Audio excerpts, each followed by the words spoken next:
পরিমণির বাসায় নিয়মিত রাত্রিযাপন করা ও স্ত্রী অবর্তমানে রাজারবাগের বাসায় নিয়ে ১৭ ঘণ্টা অবস্থানের প্রমাণ মিলেছে তদন্তে।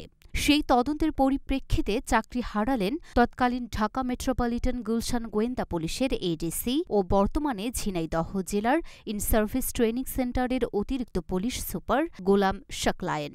গত ১৩ জুন স্বরাষ্ট্র মন্ত্রণালয়ের জননিরাপত্তা বিভাগের শৃঙ্খলা ২ শাখার উপসচিব পারভীন জুই স্বাক্ষরিত স্মারকে বিভাগীয় মামলায় তাকে চাকরি থেকে বাধ্যতামূলক অবসর প্রদান, গুরুদণ্ড দেওয়ার বিষয়ে সরকারি কর্ম কমিশন সচিবালয়ের সচিবকে অনুরোধ করা হয়েছে। তাতে বলা হয়েছে, ঢাকা মেট্রোপলিটন গোয়েন্দা গুলশান বিভাগের এডিসি থাকাকালে নায়িকা পরিমণির সঙ্গে পরিচয় যোগাযোগ শুরু হয় গোলাম শাকলায়েনের। তিনি নায়িকা পরিমণির বাসায় নিয়মিত রাত্রিযাপন করতে শুরু করেন। পুলিশ অধিদপ্তরের LIC শাখা থেকে দেয়া ফোনের CDR বিশ্লেষণ অনুযায়ী ২০২১ সালের ৪ জুলাই থেকে ৪ আগস্ট পর্যন্ত বিভিন্ন সময়ে নায়িকা পরিমণির বাসায় অবস্থান করেছেন তৎকালীন ডিবির এই কর্মকর্তা। গত ২০২১ সালের ১ আগস্ট পূর্ব পরিকল্পনা ও সম্পূর্ণ জ্ঞাতসারে তার স্ত্রী না থাকা অবস্থায় নায়িকা পরিমণি তার রাজারবাগস্থ সরকারি বাসায় যায়। সেখানে তারা প্রায় ১৭ ঘণ্টা অবস্থান করেন। পরদিন ২রা আগস্ট রাত ১:৩০টায় বাসা ত্যাগ করেন। তার ও নায়িকা পরিমণির সম্পর্কের বিষয়টি বিভিন্ন অনলাইন ও প্রিন্ট মিডিয়ায়, টেলিভিশনে ও বিভিন্ন সোশ্যাল মিডিয়ায় ব্যাপকভাবে ছড়িয়ে পড়ার পর বিষয়টি আলোচনায় আসে।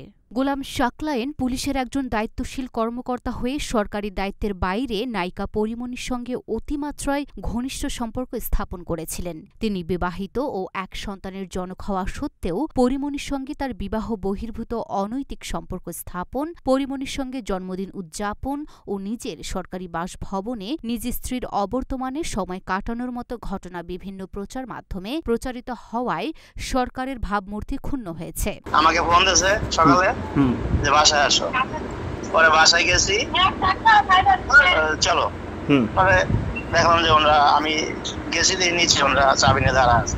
আচ্ছা, পরে আমাকে নিয়ে গেল স্যারের বাসায় গেল।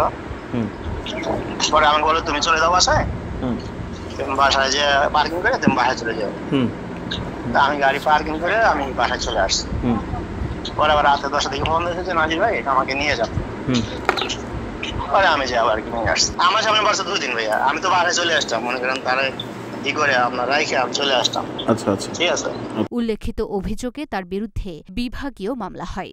সরকারি কর্মচারী বিধিমালা অনুযায়ী অসদাচরণের অভিযোগে অভিযুক্ত কর্মকর্তা গোলাম শাকলায়েনকে একই বিধিমালার বিধি 4-এর উপবিধি 3-এর খ বিধি মোতাবেক গুরুদণ্ড হিসেবে চাকরি থেকে বাধ্যতামূলক অবসর প্রদানের প্রাথমিক সিদ্ধান্ত গৃহীত হয়। লুনা আফরোজ, নিপা, ঢাকা পোস্ট।